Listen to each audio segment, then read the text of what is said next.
Madam Speaker, as I said, who am I to defend the 32 Conservatives? 32 Conservative MPs are the biggest benefactor, and yet he's calling us, the Liberals, for defending the Conservatives? There's 22 Liberals and 19...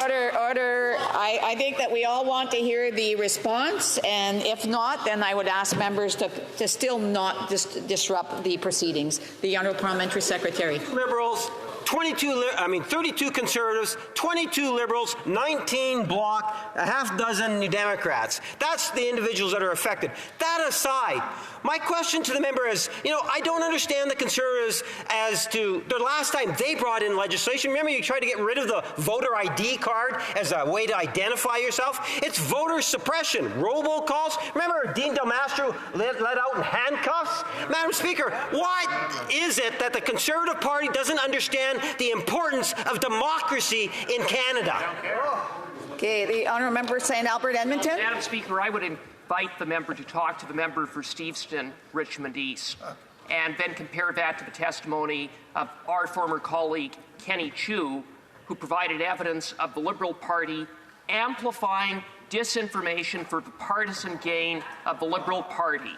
So that speaks to the integrity of these Liberals, and if they had any integrity, and if it really wasn't about protecting their pensions, they would support my amendment and remove the loser Liberal Pension Protection Act from the bill. Hear, hear.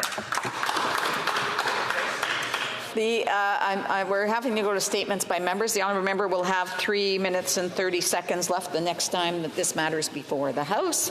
Mr. Cooper. Resuming debate, questions and comments, and we're going to the member for West Edmonton. That's right. Okay. Or Edmonton West. Edmonton West, Edmonton Mall is good. Thanks, Mr. Speaker. It's wonderful to see you in that chair. I want to thank my colleague from my northern neighbor from St. Albert, Edmonton. I want to thank him for his speech. He cleared up quite a few issues. Well, we're hearing a lot of pushback from the government to his response or to his speech. I'd just like to get a bit more feedback if the member really believes that this is a pension bill for future Liberal losses for their benches, or an actual change to the Election Act. Why is it focusing so much on extending pension privileges for losing Liberal MPs rather than helping Canadians in the election process? The member for St. Albert, Edmonton. Well, thank you very much. I want to thank my friend from Edmonton West. And as I said, the bill ought to be called the Loser Liberal Pension Protection Act. And if it has nothing to do with pensions, then frankly, the government should get on with what Canadians want so badly, and that is for them to call a carbon tax election so that Canadians can once and for all rid themselves of arguably the most rotten and corrupt government in Canadian history. Oh. All right. Questions and comments? So that's the Honourable Member for Bruce Grey. Member for Bruce Grey, Owen Sound. Thank you, Mr. Speaker. I actually wanted to follow up a little bit more on that, because maybe it's a potential. I know we've heard an amendment from the NDP to potentially move the election date back to the normal date.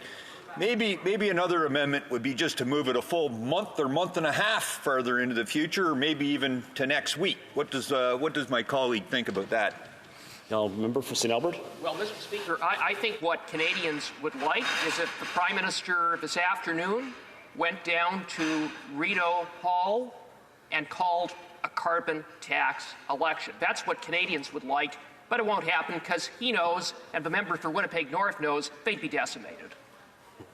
Heard the Honourable Parliamentary Secretary to the House Leader. Thank you, Mr. Speaker. It's interesting. All the Conservatives want is to say, axe to tax, call an election. That's all they ever say inside the House of Commons.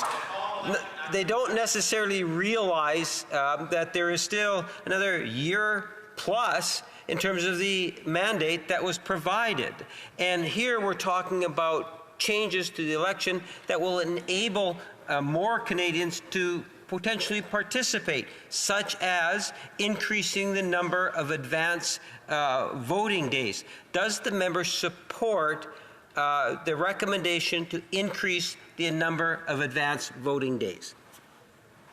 The honourable member has 37 seconds for his response. Thank you. Mr. Speaker. Yes, I do support that aspect of the bill, but there are other problems with the bill, which I outlined in my speech with respect to some of the special balloting measures contained in the bill, the inadequacy of the amendments to the third-party financing regime, and above all else, the fact that the overriding purpose of the bill is to pad the pockets of soon-to-be defeated Liberal MPs.